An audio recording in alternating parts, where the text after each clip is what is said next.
At 4:58 in the morning, Marcus sat on the edge of his bed with both feet on the cold floor.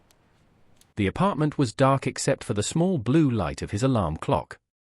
Beside it, 3 envelopes waited on the table.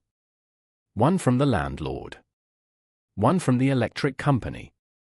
One he had not opened because he already knew what it wanted. His phone lit up beside them. A message from his son. "Are you coming Saturday?" Marcus stared at it longer than he needed to. Then the alarm reached 5 o'clock and began to ring. He closed his eyes, put one hand over the sound, and held it there without turning it off. For a few seconds, the whole room seemed to ask the same question. Would he get up, or would he become the same man again?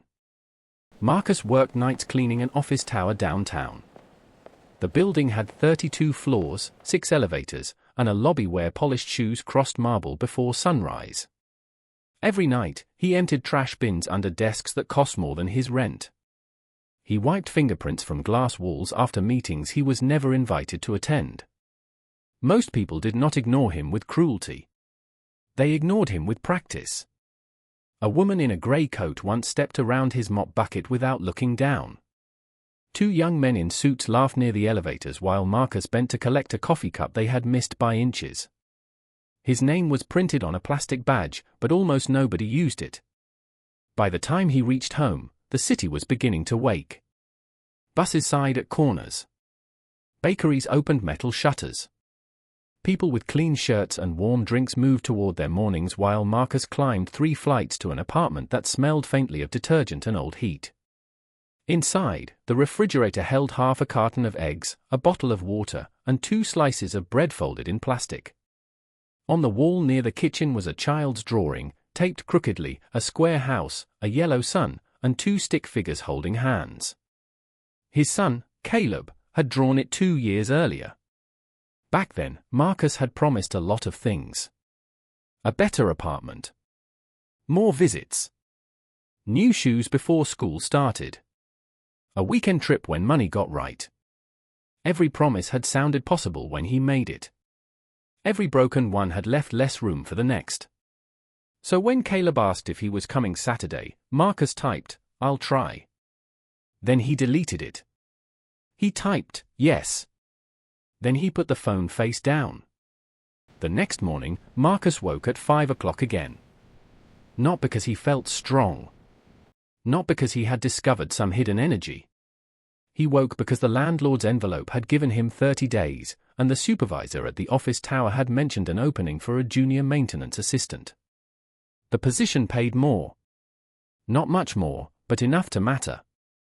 The problem was the certification exam. Marcus had not studied for anything in years. He bought a used maintenance manual from a man across town. The cover was torn. Several pages had greasy fingerprints.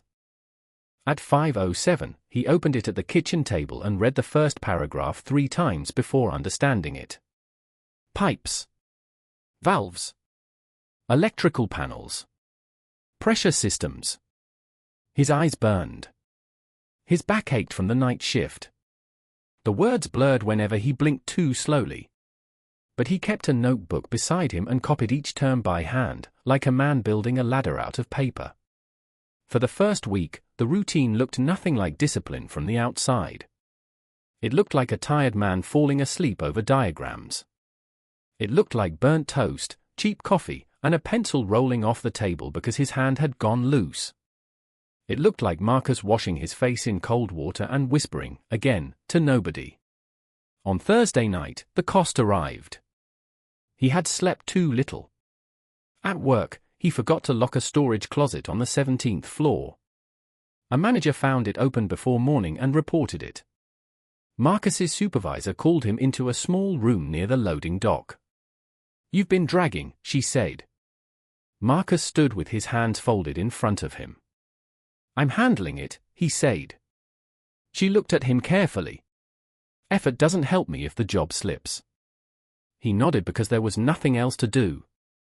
On the train home, anger kept him awake. He wanted to blame the schedule, the bills, the people who never had to choose between sleep and a future. He wanted to say that no one understood what it took just to stay standing. But when he reached the apartment, the excuses did not fill the room the way they used to. They sounded tired. That Saturday, Marcus picked up an extra shift. He told himself he needed the money. That part was true. He told himself Caleb would understand. That part had become less true each time he used it. At 2:14 in the afternoon, while Marcus was cleaning the glass doors of the lobby, his phone buzzed. Caleb had written, "It's okay. I knew." 4 words. Marcus read them with one hand still wrapped around the spray bottle. Across the lobby, a father in a navy coat lifted a little girl onto his shoulders. She laughed and grabbed both sides of his face. Marcus watched them pass through the revolving door, then looked down at his reflection in the glass. He did not see a bad man. That almost made it worse. He saw a man who had become easy to predict. The next mornings were harder. The alarm sounded more personal. The chair felt heavier when he pulled it from the table. The manual seemed thicker, the apartment colder, the debt louder. Marcus began marking every dollar he spent in the back of his notebook. Bus fare. Eggs. Laundry. Phone bill. Minimum payment. Late fee. There was no dramatic improvement. Only evidence. Evidence that he bought coffee because he was tired, then stayed tired because he bought coffee instead of food. Evidence that he promised Caleb time only after giving his best hours to everyone else. Evidence that he called himself unlucky whenever he did not want to name the part he could control. One morning, after a double shift, Marcus came home with his shirt damp from rain and his shoes squeaking on the kitchen floor. He sat down to review the exam forms. The apartment was quiet. The city outside had not yet become loud.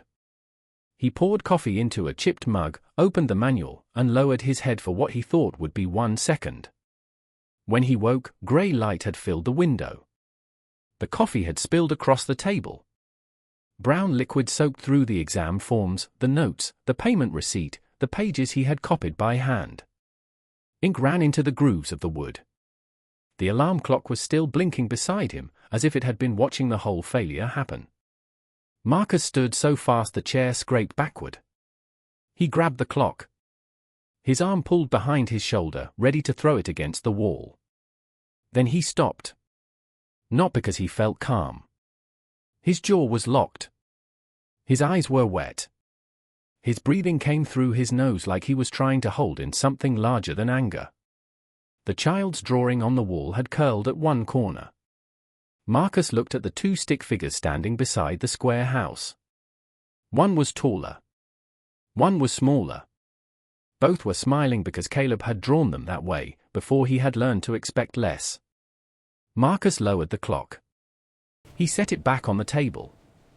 Then he pulled one sheet of paper from the wet pile and tried to separate it from the others. It tore in his hand. He did not curse. He did not sit down. He found a towel under the sink and began wiping the table in slow circles. After that, he put on his jacket and walked to the public library when it opened. The woman at the front desk showed him how to print the forms again. Marcus paid with coins from his pocket. He stood beside the machine while each page came out clean and warm, holding them carefully by the edges as if they were something fragile. That night, before leaving for work, he taped Caleb's drawing higher on the wall. The next morning, the alarm rang at 5 o'clock. Marcus got up before the second beep. Weeks passed. His notebook filled with rough diagrams and numbers. His hands learned the names of tools he had cleaned around for years but never touched. He stopped buying coffee from the cart outside the tower and started carrying a dented thermos from home. He packed boiled eggs and bread in a plastic container. No one applauded. No one noticed. That was where the habit became honest. One night, near the end of his shift, water began spreading across the hallway on the 24th floor. A pipe behind a service panel had started leaking, and the night security guard was calling people in the wrong order. The building manager was not answering. The water reached the edge of a conference room where black cables ran under a long table. Marcus set down his mop. He opened the service panel, looked once at the valves, and recognized the layout from page 112 of the manual. His hand still shook. But they moved. He shut off the correct valve, pulled the power strip away from the water, and placed towels along the door line before the maintenance team arrived. When they came rushing in, one of them looked at the panel, then at Marcus. "Who shut this off?" Marcus wiped his hands on a towel. "I did." The man studied him for a moment. "Good call." That was all. 2 words. But Marcus carried them quietly through the rest of the shift. The certification exam took place in a beige room behind a community college. Marcus arrived 40 minutes early. He wore his cleanest shirt and sat with both hands flat on his knees. Around him, younger men scrolled through their phones and tapped pens against the tables. When the test began, Marcus read every question slowly. Some he knew right away. Some he fought for. One diagram nearly emptied his mind until he closed his eyes and saw his own notebook at the kitchen table, the same shape copied in pencil at 5:22 in the morning. He passed by 6 points. Not enough for pride to become loud. Enough for the door to open. The office tower offered him a trial maintenance role 3 days later. The pay was slightly better. The hours were still hard. The rent was still late. The envelopes did not disappear. His apartment did not become brighter because a piece of paper said he had passed. But on Saturday morning, when Caleb knocked, Marcus was already awake. There was no rushed apology waiting at the door. No speech. No promise about how everything would be different now. Marcus opened the door wearing an old sweater, with flour on one sleeve from the pancakes he was trying not to burn. Caleb stood in the hallway with his backpack hanging from one shoulder. "You're up early," he said. Marcus stepped aside. "Breakfast is almost ready." Caleb walked in slowly.